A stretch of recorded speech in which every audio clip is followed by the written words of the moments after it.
I'm going to talk you through my very first property investment, which was when I was about 21, maybe 22. I was pretty young regardless, and I was in the army. I managed to get this thing called the Armed Forces Home Ownership Scheme, which is kind of like a help to buy equity loan product that basically means you can get more property than you would be able to without it. So I was pretty happy with that. I'd managed to scrape together a deposit I'd saved up a couple of operational bonuses, and I'd been putting money aside each month, like I tell you to do, with a monthly positive cash flow surplus.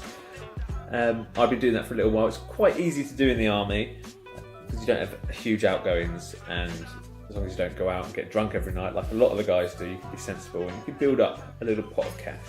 Now, it wasn't a large pot by any stretch, but it was enough.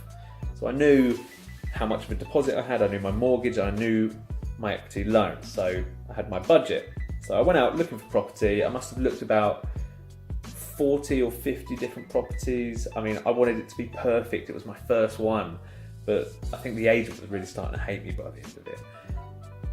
So one day he calls me up, he said, "Adam, I've got the perfect one for you, but you need to be quick, come round here now."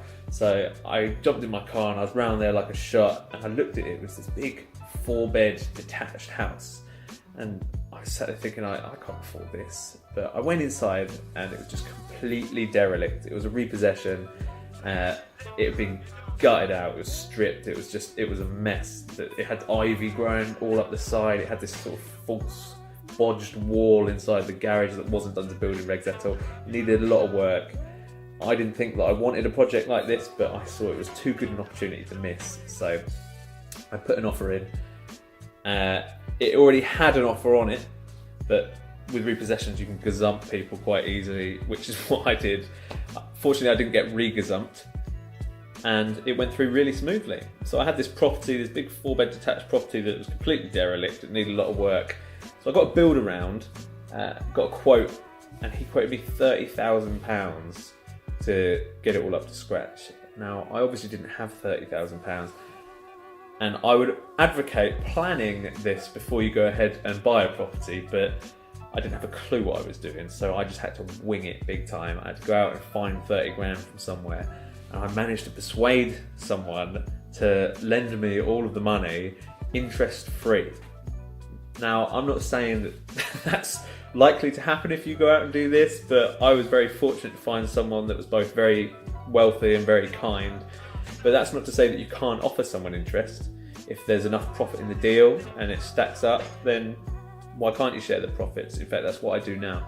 You know, if you're good at finding deals, I always say there's a lot more money out there than there are good deals, so get good at finding deals.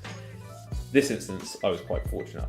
Interest-free loan, can't complain about that. So we did the refurb, went ahead, and it looked great. We knocked through the garage and converted the garage, put the steel in. So we had this huge open plan downstairs, and it just looked really, really good. It was really rare for the area, and got rid of all the ivy, and it was just stunning. So I put it on the market. In fact, I got a job as an estate agent for about 2 weeks so I could sell it. It sold really quickly, but I reckon I could have got an extra 20 grand above what I actually achieved for it, because I was a bit of a motivated seller. I really wanted to go snowboarding, and I was very aware of the season passing by. So it just goes to show all the different reasons that people could be a motivated seller, and how you could potentially pick up discounted property. So nonetheless, I was really happy with it. I made a lot of profit from it. So that all got reinvested, apart from the chunk I took snowboarding, and the rest is history. So if I can do it without a clue what I'm doing, anyone can do it.